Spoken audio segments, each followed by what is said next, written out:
Welcome everybody to the post-game lobby where I'm joined by Stress, Perks and Mithy to look back on week 1 of the 2017 EU LCS Spring Split.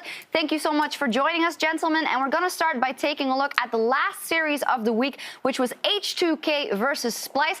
H2K, they had already won their first series of the week versus OG.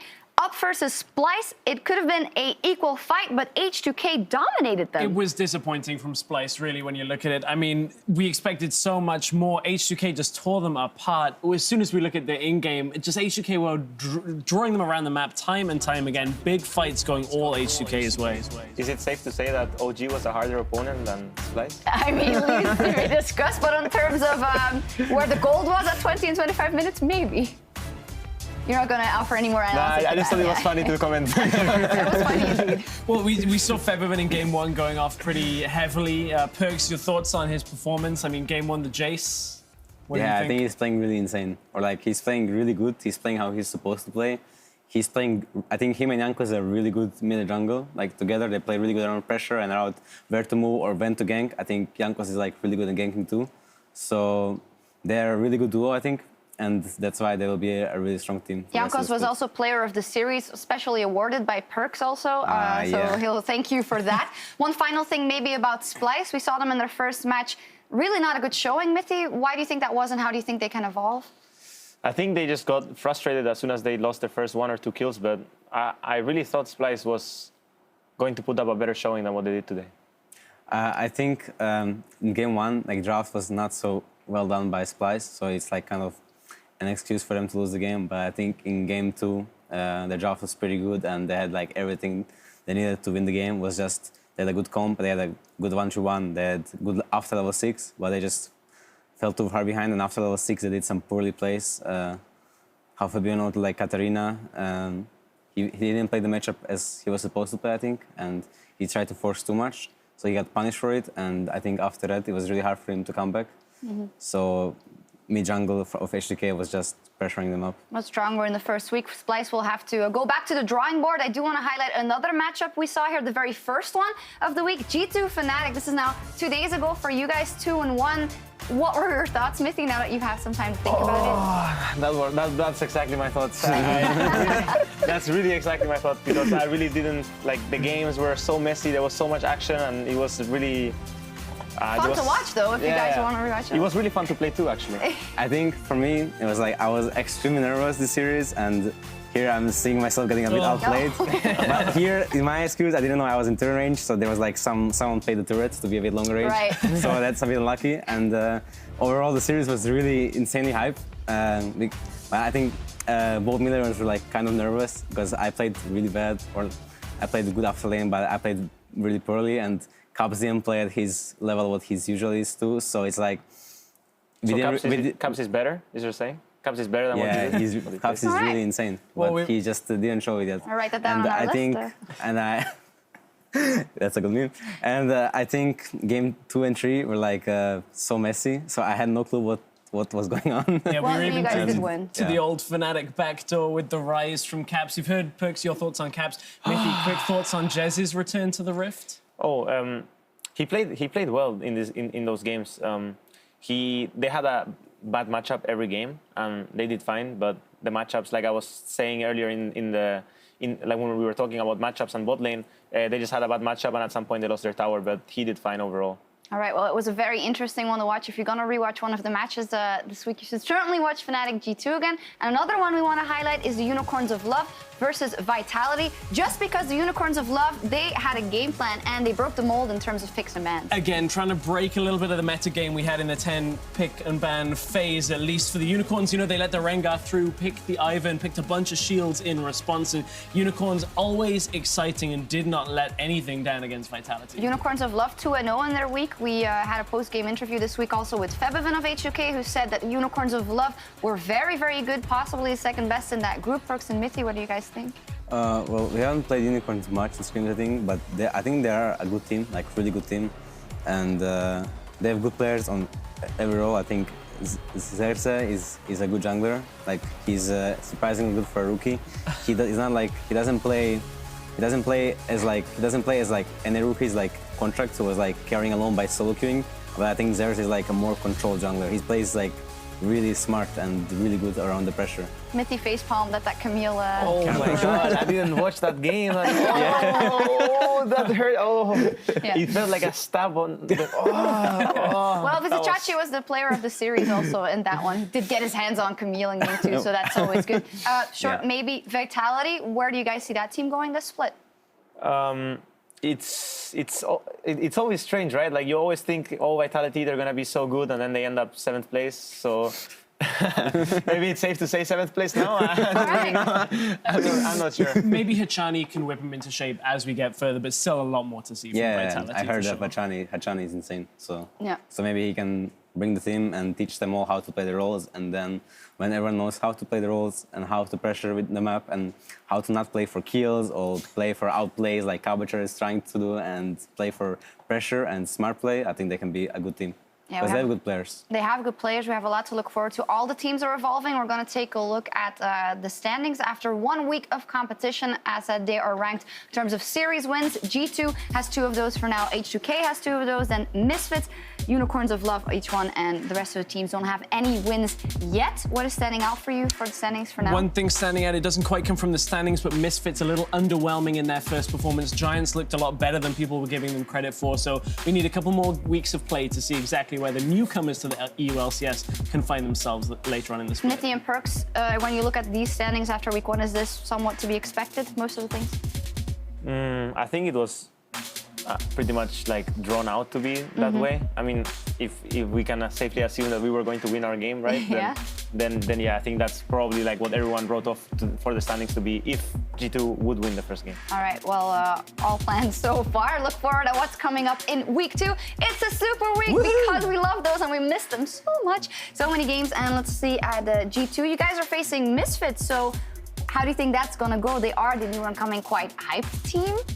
Well, Misfits kind of remind me like G2 1 year ago, coming from Challenger Series with 2 Koreans and 3 rookies, I think. Oh, they're Power Rival, which is not a rookie. They're like good top and AD, and they're like a pretty interesting team. I think they're not like super good right now, but they have quite how is it called, potential to be good. And I think they're not gonna be like an easy opponent, but I think right now we will probably have the upper hand.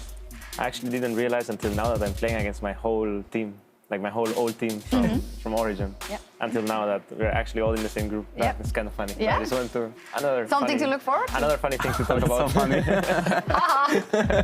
The real standard What a funny match, fact, guys. Unicorns H2K on Saturday. That's going to be a great match. That's going to be a fantastic match indeed. Now, we are going to dive a bit deeper into week 1 with some rookies to watch and the 10-ban meta with our guests. So if you're joining us in client, be sure to hit up youtube.com/LOL Esports for the extended edition of the post-game lobby. It's gonna be fun. I'm gonna look at myself every time. You're going to watch the VOD, of course. Well, now I will that's see out of the myself on the way. client all the time. Oh, and a zoom in over there. Guys, come on. You can see how good you look. So we're going to talk a bit more about the week. We have a bit more time to dive into some things. And the first thing I want to ask about is your first week performance and just your new entourage and infrastructure. You guys added Weldon as well and Shark. So how's that all going? I go? Yeah, you go first. Surprisingly good. I thought it was going to be a lot more messy, and like I didn't really like have any expectations, but I didn't think it was going to go as well as it's going right now in terms of coaching staff and how we are working as a team towards solving issues, talking about them, and yeah, in general, it just feels a lot better. Like, and it feels like we improve faster too. I agree with what he's saying. I think we have never been like improving at such a fast rate and so efficient. Like everything we do, even the small things, like every small detail is being improved on by our coaches, on our players, and it's like we are facing problems a lot more. So we are like having conflict, but a positive and like good conflict, and we're just solving so many issues and getting better every day. So I think both of them are a really good addition to our team. And about my personal performance, I think today, overall, I've been working on like the last 3 months to play smarter or like just use my brain more, and it's been working really well. Even though my first game versus Fnatic was like, well, I was really like shaking and nervous, so it was just really stage jitters. But today I was really confident. Would you mind giving then a concrete example of what did the coaches or what did Weldon then say to you maybe after that game or after that series? Well, I wasn't like tilting or something. I was just nervous, and I was just playing bad. It's hard to explain, but I was not. I was playing nervous and bad. I was 0-3 with Syndra, and I didn't tilt for a second. So I was like, I was actually proud of myself. You know, holy shit, I'm 0-3 feeding, and I'm mentally strong. Like at the Worlds, it was like, oof. GG, But now it's really good, and it's been a lot from Weldon too. I think like his what he's been teaching us after scrims and within scrims, and yeah. I think the best part is that we have kind of found, or at least for now, right? Maybe it's like a honeymoon that we're having or anything, but it just feels like, at least during scrims and maybe during the first few games of LCS, that even when things are not going well and when people are tilting off the face of the earth and things are like, just like we don't have a good day of practice and so on, they're still learning. There's still people trying to keep each other, like comfort each other and like keep the group together. And even if someone is really mad, that person will also like try to like calm down and talk about things with like slowly without trying to trigger someone else, you know, to like start a whole sad or madness situation. So it just overall feels a lot more professional, and that we're all working towards a goal without getting like dug in the bad things that are happening. Yeah. You know, you two are more of the outspoken members of G2. Is that the same? Have you had time to speak to Expect, Trick about this and how they're finding some of the progress that maybe Weldon and your support staff have been dealing with it? Because obviously they've been here now for about a year. It's like solidly that they're integrated in Europe. But when it comes to this next step on training, are they finding the same kind of results that you guys are? I know since Trick has Dehan has been playing with us for just a split, so his English is not as good as Trick's, which has been playing like in Europe for 2 splits now.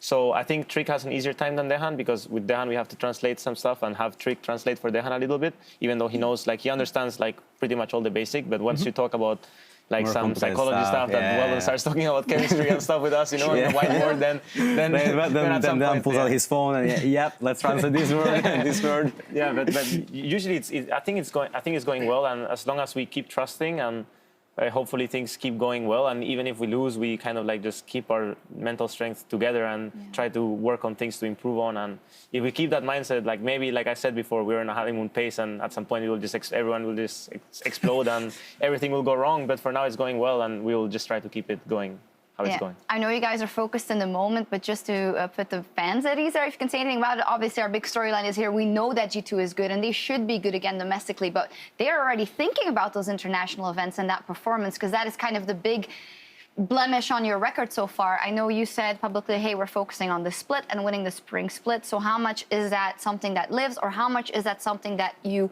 consciously try and avoid a bit for now?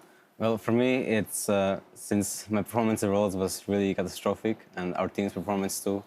For me, it's really important to win the spring split and go to MSI, where it all started, the whole fiasco. So redeem our picture, my picture there, and I don't. In the long term is of course goal, but I think this is my first goal, and this is what we should do, and I really will try for my life to do that. Okay. I think as a team, we are now looking, since we've now had the experience, and I think that during the first split that we played together, we just played a lot more comfortable, as in we just played around our strong lanes, or for example, bot lane would have a good game or they would have a good matchup and we just play around bot lane, and we didn't really like think about the strategy and how to play as a team. And even if we're playing around bot, we still should like play as a team around bot and not just like with our jungler only. And I think that we kind of like got that experience from Worlds, that teams were playing as a unit, and we are trying to implement that now this year. And obviously it's hard, and we're going to make a lot of mistakes, and we're making a lot of mistakes, but we are trying to have the idea where we want to work as a unit, and once we face a team that is also really good, then we will lose as a unit, and we will lose because we make mistakes as a team together, and not because we are just like all over the place and not really where we're supposed to be. That's super interesting, and of course we'll be following your growth as well. Excuse me. And we also want to look at the first week of 10 ban system here in the EU LCS. We saw evolving metas already. Here we see again how everything plays out. Yeah, we've had enough games. I think people are used to it now, but if you haven't quite seen enough, of course, pick and ban phase. Pick and ban phase 1 is 3 bans, 3 picks for each team, and then 2 bans, 2 picks in ban phase 2 and pick phase 2. We've had a lot of games on it. Perks, a lot of focus towards mid laners. Mithy, a lot of focus towards supports. Perks, what's your biggest takeaway about moving to 10 bans now? Well, it's so complicated, and that's the first thing why I like it. It gives so much more like variables, what you can do, and right now I think the draft is actually like somewhat pretty balanced. like blue side gets more free bans because the red side has to ban Rengar and Camille, which are like considered really OP. And LeBlanc, I think, is like if you want to ban it or if you're not comfortable playing against it, even though I think it can be played against. And for blue side, then you have a first pick of an OP champ, or you have 3 free bans, which you can like target one, or you can like target different roles and then pick drafts according to that. But for red side, it's like they have last pick in the first phase, so they can pick the champ and then ban something out that counters that champion. And I think it's just like it's divided what 3 roles are the most OP, or like what is the best blind pick for these 3 roles in the first draft. And then in the second draft is like about counter picking or getting a stronger matchup for like either bot lane or mid lane. I think it's quite interesting that you say, so coming into the week, we thought, okay, Camille, Rengar have to be banned out for sure. And then LeBlanc, you say you can leave it open, because obviously for you, it would be really nice if you get your hands on it. But we saw, for instance, in the UOL versus Vitality series that Vitality got their hands on Rengar and the Unicorns of Love had a comp drafted against it. So, Mithy, do you still agree that Camille and Rengar are the must bans and LeBlanc may be left open, or how do you think the variation is evolving? I think there's going to be like a lot of different versions and a lot of different strategies that are going to be coming up, especially when now that other regions are playing too, you can see what some other regions are testing and what some other regions have found out. So the game is constantly evolving, and so will the draft. Overall, 10-man draft, I think, 10-man draft, I just think that it's a lot more fun because you get to play a lot more champions and you have a lot more diverse things that you can do and a lot of playful things that you can do. And as long as the meta doesn't become like very focused on one thing, like for example for top it will be only tanks or only this and only that. Please no. Then it's yeah. But the main thing, or the thing I think that is going to be really nice, is that at least I get to play a lot of different stuff, and maybe top lane will get to play a lot of different stuff, because on the last 2 bans you can target ban one player, target ban one pool of champions, and that just makes it a lot more fun. And that sorry, please. I agree with what Mithy said, and it's also more fun for mid lane, because right now on mid lane you can actually play so many different champions, and I like to play a lot of different styles. So I think it allows mid lane who have deeper champion pool to shine more, or to be like reliability in draft, or like you can win draft by just having either like a trust in your bot lane or top lane or mid lane to like ban out champions and then play like a 6 champion or like a 7 champion from the draft, you know? Yeah. So I think it's really good for teams with wide champion pools. Yeah, and also LeBlanc, Syndra, and Ryze were the most contested, and watching a LeBlanc player or Syndra is also very interesting for the viewers. And then in terms of the support champion pool, we have Zyra, of course, a must-have. We have the Malzahar in there as well. You, or in last series, there was also a Tahm Kench that was coming out. That was the 6th champion. Yeah. So how do you feel about the pool that is at your disposition, and how you can kind of flex your muscles with different picks? I feel like I'm not really good at anything, but I can play everything kind of like okay. At least I not to the point where I don't get flamed too much. So overall it's fine. I can play MF, I can play Zyra, Malzahar, Karma, Tahm Kench, and then all the tanks, you know. Do you now mean mechanically, or? Yeah, mechanically. I mean mechanically. I think just in general there's so many things that you can play, and if you target one person, I think probably like the hardest for me would be to play Thresh well.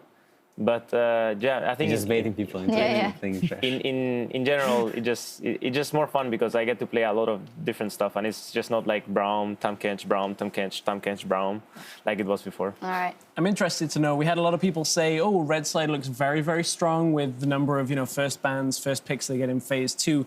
And we've seen red side be forced into picks at the end of the first phase where, if you don't pick a Zyra or a Misfortune, it's going to get banned.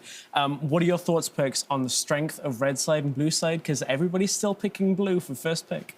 I think everyone is picking blue for the reason I mentioned, is that you can ban out someone. Like for example, versus Fnatic, we picked blue because I thought Caps was their best player. So if we ban out Katarina and I don't know what the champ was, only Katarina, and the next game Ryze, that we will have like a lot easier time winning the game, because the way they play is they play towards mid and they rely on him to snowball and carry. And then you lost game 2 when he played Ryze. Yeah, but it was really unlucky. It was just unlucky. Backdoor. And it allows you to pick first pick, which is what I mentioned is really strong, like Zyra or something that's really contested, and then you can pick like 2 safe champions, and you can get a counter pick for the next one, and a safe blind pick like for top, or like counter pick for mid and safe blind pick for top, or vice versa. So I think it will just change depending on the meta, because once the red side doesn't have two, like I was saying that they were not maybe must bans, but right now they kind of are must bans, like Camille and Rengar at least. Then you have it's very easy as blue side. You can just sit down and be like, okay guys, let's draft. They're gonna ban Camille and Rengar. Yeah. What do we do? You know? So you already know how they're going to start their draft, so you can already prepare your own draft. Unless you're against the Unicorns of Love. Of course. Yeah, that's actually the tough one. Yeah. But if you don't sit down and are like, yeah, okay, they have those 3 bans.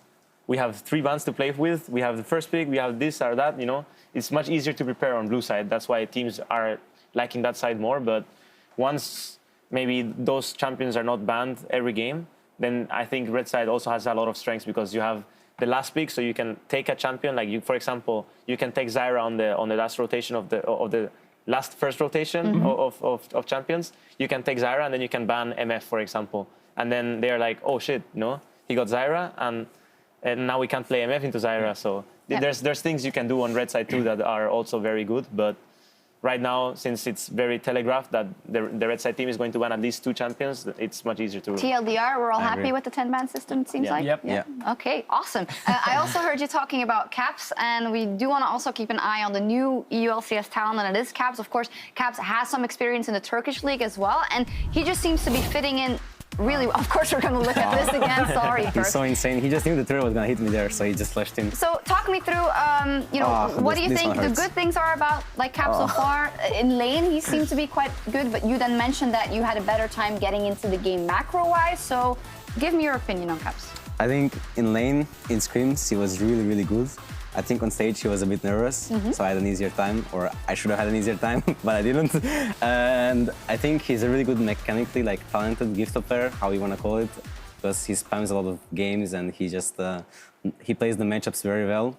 Like the lane matchups, he can play lane matchups better than probably every mid laner in LCS, but I think then he lacks a lot of things that other mid laners have, like experience, game knowledge, positioning in team fights, and just everything else about the laning phase. I think he has to work on that stuff, but I think he is really talented and he can go really far. Do you think that of all the mid laners that we see, there's this arc, it kind of happened to you that you were really good mechanically and in lane, and then you kind of, as you say now you have to focus a bit more on the other aspects of the game and the macro. We saw the same thing with Febiven, actually. He completely slaughtered people in lane and mechanically, but then the rest didn't come and he had to focus on that. Is that just normal nowadays, because you can't learn it all at the same time? I mean, the Febiven thing is debatable in 2015 because Fnatic was so much better than everyone else. Okay. But he was really good, mechanically, team player, and just cleaning up and playing fights perfectly. He was really insane, yeah.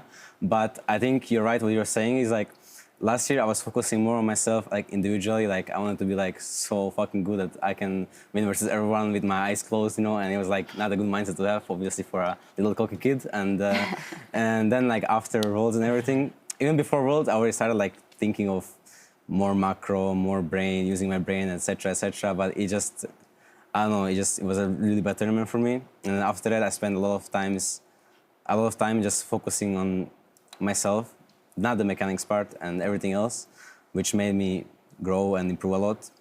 I think it's gonna be same for Caps, or maybe not, because maybe he will not be as cocky as I was, and maybe he will take advice from his teammates or just whatever to make him not feel the fall or the fail at international tournaments. So yeah, I think if Fnatic gets international tournaments, he will perform. I mean, it's early to say, but he can perform good. He has 3 veterans in his team. I just want to point out. And Jessis is kind of a veteran too, in a way. And yeah, 3 veterans. 2 of them also, together with me, also helped out Sven when he was starting. He was starting to play. So I think that if he plays his cards out right and listens to everyone that wants to give him advice and wants to help him out, even though maybe all advice he doesn't agree with, but every advice is welcome, right? I think he can overcome all these small things that kind of hold you back. We're all looking forward to seeing Caps' growth, and especially the Perks-Caps rivalry, which maybe we'll get to see a few more times in 2017. Speaking about a player that was playing for his team, I want to talk about Xerxes. For all the Unicorns of Love, has experience in Turkey, much like Caps, but this guy showed no nerves on the stage yesterday, bringing out different picks, bringing out the Rumble. We saw, the Ivan come out as well. Seemed to have a great game. What were your opinions on him, Perks? He's actually impressed me a lot. I didn't expect, like, I saw in some interview that Alex said that he was going to be a new monster or something. I was kind of cringy to that, but it turned out to be really true. Like, he's really impressed me, and he's been performing he's been performing like a veteran, not like a rookie, which is like pretty surprising for me for a guy who just entered LCS. You know, yeah, he has experience in Turkey and stuff, but this is like a lot better teams and higher pressure, and yeah. He's just been really solid, and I look to see more of him. Still, it's interesting that both Caps and Xerxes, they come from those Turkish leagues and they come here and they perform quite well immediately. And to the fact that he also has a big champion pool, which is, he fits in great in Unicorns of Love. If you have a deep champion pool, you can give Sheepy all these tools to work with. Xerxes and Caps actually played on the same team, I think. Yeah, they were carrying together. So now, they were insane. See, there we go. Insane duo. Imagine they were together in LCS. Holy. those maybe someday. Well, they got off to a flying start on both teams here. And another rookie we want to keep an eye on is Ignar. He also got the player of the series when they played Misfits played versus Giants. Yep. It was 2 days ago. There were a lot of matches. So, Mithy, what do you think about Ignar? I really didn't watch the game. I'm so sorry. You played versus him in solo queue? I haven't played much against him, but he seems... Can you say anything? Okay, the games I've seen him play, he seems very... I mean, I've seen him play Thresh a lot, and I really have a very hate-love relationship with Thresh, where I think that the champ is useless the champ is good, but he's too bad to play it. So. Yeah, I think the champ is... basically. I think the champ is useless one game, and then I get destroyed by the champion, and I'm like, okay, so maybe Thresh is a good pick, you know, and then I play it, and then I'm like, nah, guys, Thresh is horrible, trust me. This is what happens when we give a support player of the series. Mithy is to say, no, I can't say anything about it. No. Ignar looked great in Challenger, really, really solid against the Challenger support, so I'm looking forward to seeing him against more LCS supports. Now, the guy earned a lot of player of the games in Challenger, and if he can kind of maybe be a little less aggressive at times, I mean, I'd say he got his comfort pick in Thresh on that first game, and they didn't do so well, and then they put him on Malzahar, and he flashed in, and he ulted, and he saved those Barons, so I would say that maybe some of that Challenger experience is coming in. All right, that's it, guys. Anything else? When do I play against Ignar? I play against next week, in the Super Week, actually. Misfits versus G2. Yeah, there we go. So am I featured matchup? Is that how it goes? You know what? We're going to think about it. But thank you guys very much for joining us here after Week 1. It is time to log out of the post-game lobby. That concludes Week 1 of the EU LCS 2017 Spring Split. From all of us here on the broadcast team, thank you for joining us. And we'll see you on Thursday at 5 p.m. Central European Time to bring you more League of Legends goodness. Good night. Peace.